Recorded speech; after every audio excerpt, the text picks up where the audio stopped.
Today is the embarkation day for our cruise on Odyssey of the Seas. This is so exciting. We are getting on board. Stay tuned as I take you along all the fun experiences that await us on our first day of a Royal Caribbean cruise coming up next.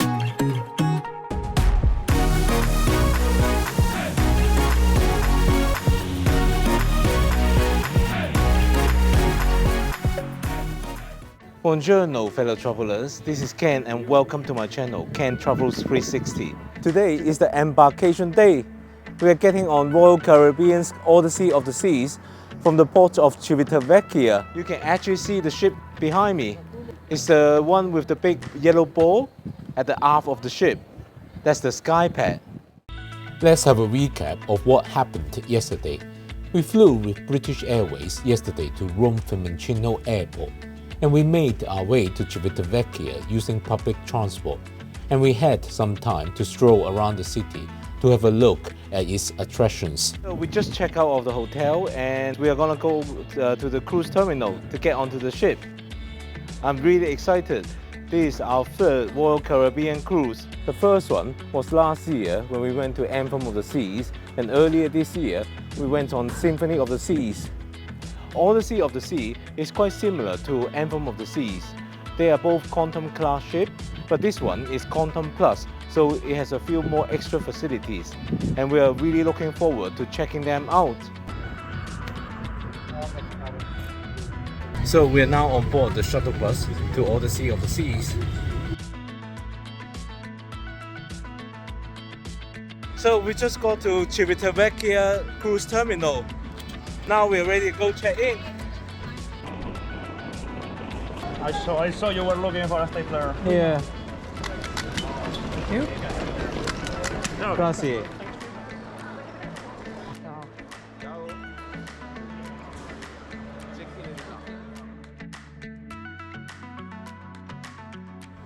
Right, so we have just done the security check. It was done with typical Italian efficiency. So we are now off to check in. Yeah. Okay, so let's get your passport. Your boarding is open, so you can proceed from the Thank you. So we waited about 10 minutes for the shuttle, and when it did come, it was very easy. It took us straight to the cruise terminal. And once we're inside, we did the security check. It was relatively simple. And then because we've done online check-in, they just check our passport, and now we are through. We are ready to get onto the ship. I'm really excited now. It's really cool. Here you can actually see the whole ship. Normally at a cruise terminal, you can't really see the ship.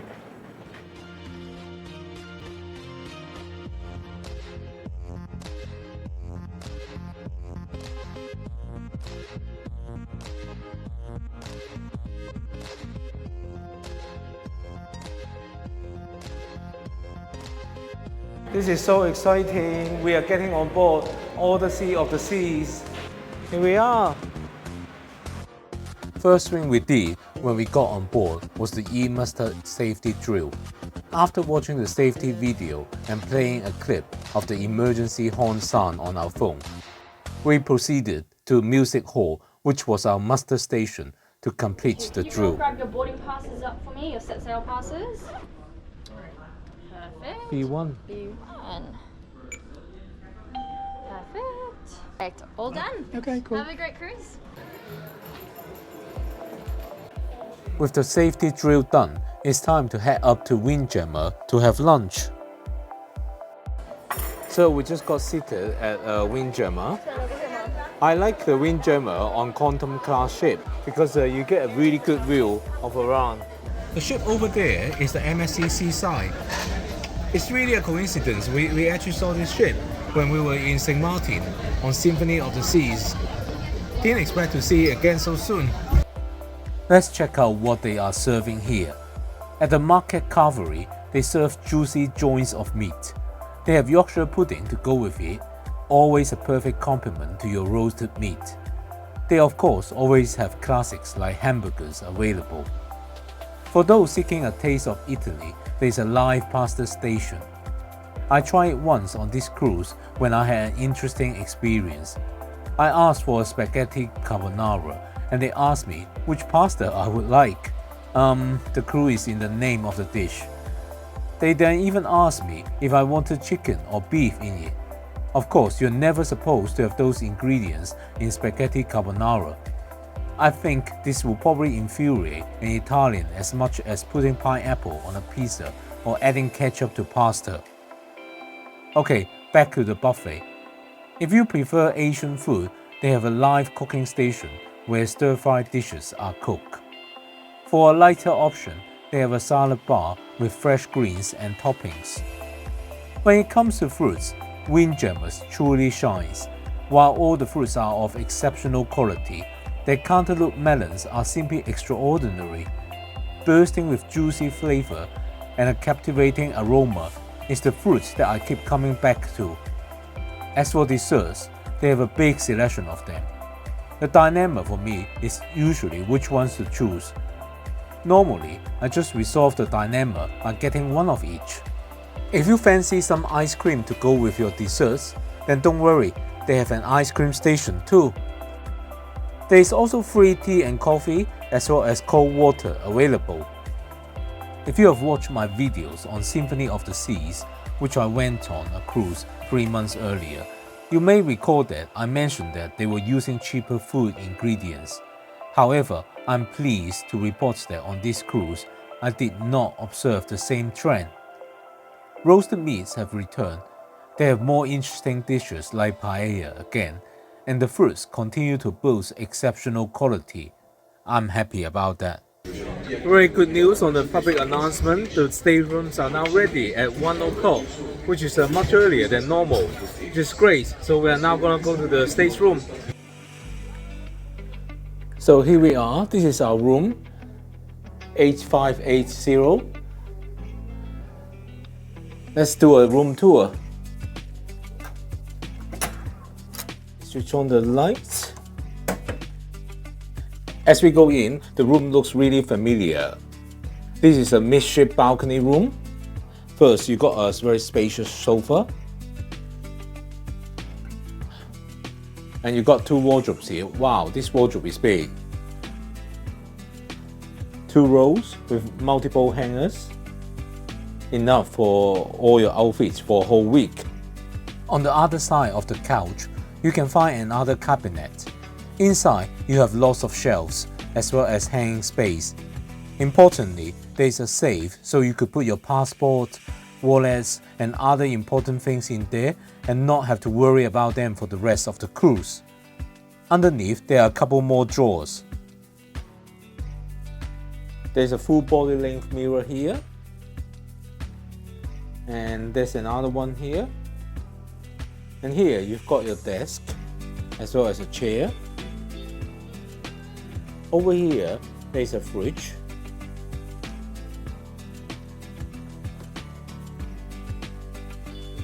Perfect.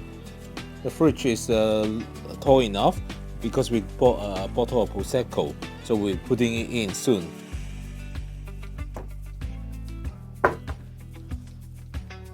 There are more drawers here.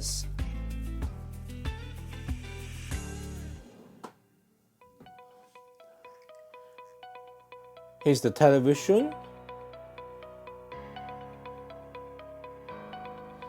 The bed is your normal balcony room bed, a good size. Okay, next, let's go check out the bathroom. In the bathroom, you'll find a shower. It's not that big, but I feel it's adequately big enough on a cruise ship's stateroom. You have a single vanity here, combining the sink, the countertop, and the mirror. There's storage as well for your toiletries and toothbrushes, etc. On the far side of the bed, there is an electric socket, and on both sides of the bed, you've got some extra storage as well.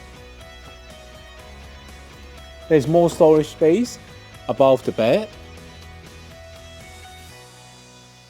Everything is very well designed. Right, let's go outside to the balcony to have a look.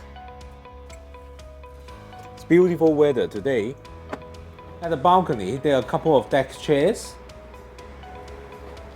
It's not a very big balcony, but it's big enough. Over here, you can see the view. Now we are on deck 8. We can just about see the lifeboat just down there. So if you're on deck 7, they will be just below you.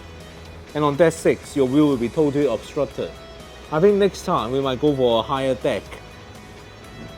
You can see lots of people walking along the gangway to board the ship.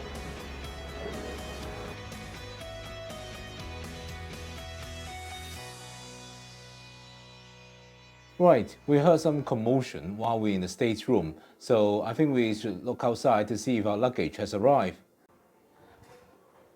I think it may be here. Hooray! We're reunited with our bags. You always feel such a relief when the bags turn up. I have heard far too many stories of people spending a whole week without their luggage on the cruise. So we just unloaded all our luggage and put them all away, and now it's time to go explore the ship. We are gonna go to the top deck first. If you have been finding this video useful, I would truly appreciate your support by engaging with this video. Please take a moment to hit the like button, share this video with others, and leave a comment to let me know what you think of this ship. And don't forget to subscribe to the channel for more travel content. I'll be doing a full ship tour video later. For now, we have a bit of time before our iFly booking, so I will walk around the top deck to show you some of the stunning features of Odyssey of the Seas. Right, it's now time for iFly. Currently, it's an instructor showing what is possible. We will be trying something much simpler though.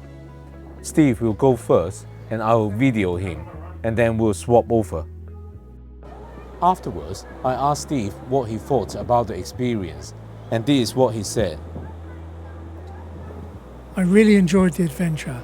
Felt very safe during the whole process. The staff are friendly and professional. My time was over very quickly and I'd love to do it again. Next, it was my turn. I've tried this before on Anthem of the Seas, but it's still no easier. As I geared up, the adrenaline started to surge. I was feeling excited and nervous at the same time. I entered the vertical wind tunnel and the powerful gusts lifted me off my feet. It was quite difficult to maintain balance as every slight shift of your body affects your position in the air. Just like Steve, I felt the 1 minute was over far too quickly. Remember, it's free to do iFly once during the cruise. After that, you have to pay $19.99 and you get a 2-minute session.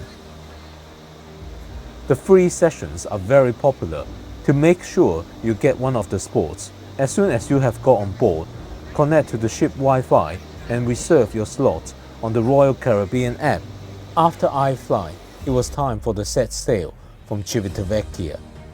The best place to see this is probably the solarium bridge rings. On both sides of the solarium are viewing areas where you can enjoy the view of the ocean as well as the side of the ship. Odyssey of the Seas was facing the wrong way at the dock, so in order to get out of the port, it had to turn on the spot. It was quite impressive to see such a huge vessel doing that. I think these bridge rings are a relative secret on Quantum-class ships. Last time on Symphony of the Seas, these areas were totally packed during the set sail for Miami. We are just passing MSC Seaside now. Right, next is time for dinner, so let's head to the main dining room. The main dining room occupies decks 3 and 4, and our table is at deck 3. So tonight's theme is Welcome Aboard. And the starters, well, for me it's gonna be the escargot as usual. For the main course, I think I'm gonna have the New York strip steak. And as for dessert, it's gonna have to be cheesecake, maybe with an ice cream. So Steve has chosen one of the main course item as his starter. It's the stuffed portobello. For me, it's easy choice, escargot always. So our main course has finally arrived. Steve's main course is the prime rib, and I have opted for the safe option, New York strip steak. Overall, the food was okay. The escargot they served here were much better than the ones they served on Symphony of the Seas. The steaks were just fine. After dinner, we went up to the top deck to have a stroll and look around. The ship was beautifully lit at night. Finally, we went back down to the theater for tonight's show. So we are gonna go into the Royal Theater now to see tonight's show. It's gonna be the Gold Arch Jewel. Welcome to the theater, the first big show of the week, and this guy's on his phone. Gold Arch Jewel is an acrobatic jewel who performs Cirque du Soleil-style aerial acrobatics, dance, and comedy magic. The show is difficult to explain, but it's spectacular and jaw-dropping at times. So sit back and enjoy the highlights of the show. Due to copyright restrictions, the original live music audio had to be substituted with an alternative soundtrack.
What an amazing show!